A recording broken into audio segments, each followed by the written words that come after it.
তাহলে চর্বি জমে কিভাবে? সহজ কথা, আমরা যা খাই সেটাকে যদি আমরা ব্যবহার না করি সেটাই চর্বি হিসেবে জমা হবে।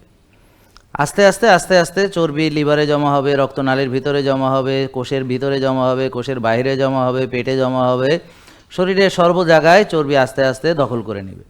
তো যার শরীরে বেশি বেশি চর্বি জমতে জমতে শরীরের বিভিন্ন অর্গান দখল হয়ে যাবে, রক্তনালী দখল হয়ে যাবে, লিভার দখল হয়ে যাবে, সব কিছু তো আস্তে আস্তে তার একটা একটা করে সমস্যা দেখা দিবে এবং পর্যায়ক্রমে তার বিভিন্ন রকম, ধরেন হার্ট অ্যাটাক হতে পারে, কারণ রক্তনালী ব্লক হলে সেখান থেকে হয়।